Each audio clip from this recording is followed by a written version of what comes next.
वास्तव महाराष्ट्राचं। मैं हमेशा ये कहता हूँ कि मुझे कोरी राजनीति आती नहीं है। मैंने कभी जिंदगी में कोरी राजनीति नहीं की, क्योंकि हमारे लिए तो राजनीति ये हमेशा सामाजिक आर्थिक परिवर्तन का एक उपकरण है। हमने हमेशा इस आइडियोलॉजी को माना है कि हम सोशियो इकोनॉमिक चेंज ये पॉलिटिक्स को एज ए एपरेटस यूज करके ला सकते हैं। इसलिए आपने हमेशा देखा होगा, मैं भाषण भी जब करता हूँ तो 80% मेरा भाषण ये डेवलपमेंट के ऊपर, सोशियो इकोनॉमिक चेंज के ऊपर, हम क्या करने वाले हैं, हमने क्या किया, इसके ऊपर होता है। 20% मैं राजनीति की बात करता हूँ।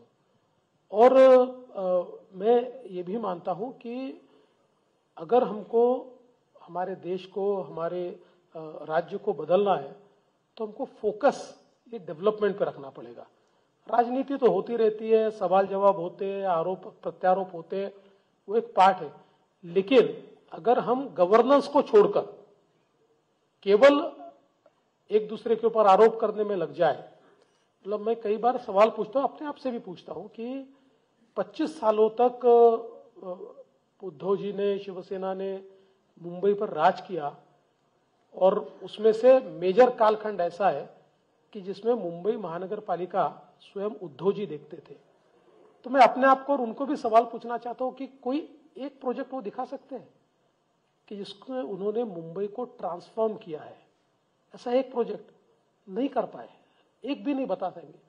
वो जो बातें कहते हैं वो तो मैं हमेशा कहता हूँ कि ये बातों में तो इसके लिए कोई नो ब्रेनर बातें हैं। जो बातें आज मुंबई में उनके कार्यकाल में हुई है, मतलब हमारे प्रमोद जी हमेशा ये कहते थे कि जब लड़का बड़ा होता है, 17 साल का होता है, तो उसको मूछें आती है, उसके लिए माँ बाप ने का कोई उसमें कर्तृत्व नहीं है, वो तो नेचुरली आती है।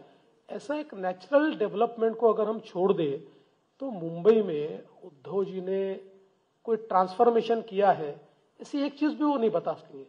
जबकि केवल 5 साल में मुख्यमंत्री था और भारतीय जनता पार्टी की सरकार थी, तो मैं ऐसी कई चीजें आपको दिखा सकता हूँ। आप देख रहे हैं, ट्रांस हार्बर लिंक आपने देखी है, अभी कोस्टल रोड आपने देखा है, न्यू मुंबई का एयरपोर्ट हो रहा है, मुंबई में जो एसटीपीज है वो आप देख रहे हैं, धारावी का ट्रांसफॉर्मेशन अभी जो होने, ऐसे मैं सैकड़ों चीजें गिना सकता हूँ।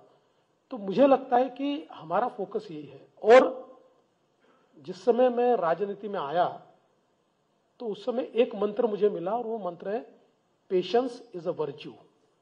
राजनीति में पेशेंस होना, इससे बड़ा गुण हो ही नहीं सकता। और मैंने प्रधानमंत्री जी से यह सीखा। प्रधानमंत्री जी जो कहते हैं कि मैं गाली प्रूफ हूं। देखिए 2002 से 2013 तक, चाहे वो मीडिया रहे, चाहे वो अपोजिशन रहे, सुबह से लेकर शाम तक उस समय के मुख्यमंत्री नरेंद्र मोदी जी को गालियां देते थे। और ऐसी ऐसी गालियां दी है, ऐसे ऐसे शब्द उनके लिए इस्तेमाल हुए कि जिसका हम वर्णन भी नहीं कर सकते। लेकिन उनका पेशेंस देखिए कि ये 11 साल पलटकर एक जवाब भी उन्होंने नहीं दिया, एक जवाब भी। और इस सारी चर्चा को उन्होंने अपने डेवलपमेंट के एटीट्यूड से समाप्त कर दिया। उन्होंने मेन स्ट्रीम मीडिया का उपयोग किए बिना पूरे देश में ये इमेज तैयार करके दिखाई कि भारत को जिस नेतृत्व की आवश्यकता है वो नेतृत्व गुजरात के मुख्यमंत्री में दिखता है और उसको भारत में लाना चाहिए, ये उन्होंने करके दिखाया। तो मुझे लगता है कि ये जो पेशेंस उनमें है, शायद उतना मुझ में नहीं होगा, लेकिन मैंने भी जीवन में यही सीखा है। और इसलिए हमले होते हैं, लोग पत्थर फेंकते हैं, लोग गालियां देते हैं। कई बार ऐसा भी मैंने देखा है कि अपने भी गालियां देते हैं, लेकिन ये सारी चीजें वक्त के साथ समाप्त हो जाती है। इसलिए हम लोगों ने बहुत पेशेंस रखने की आवश्यकता है, वो मैं रखता हूं। हालांकि अल्टीमेटली कोई हम लोग ऋषि मुनियों की श्रेणी में तो नहीं है, कोई वैराग्य तो हमने लिया नहीं है। कभी कभी you have to give back, मतलब हम लोग कभी कभी वापस देना पड़ता है, तो दे भी देते हैं। पर ओवरऑल मेरा जो स्वभाव है ये बहुत पेशेंट स्वभाव है। और देखिए, एक और मंत्र राजनीति का है।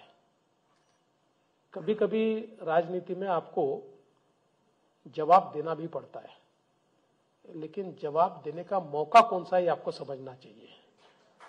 Timing is everything. गलत मौके पर जवाब देंगे तो आपका जवाब सुना नहीं जाएगा।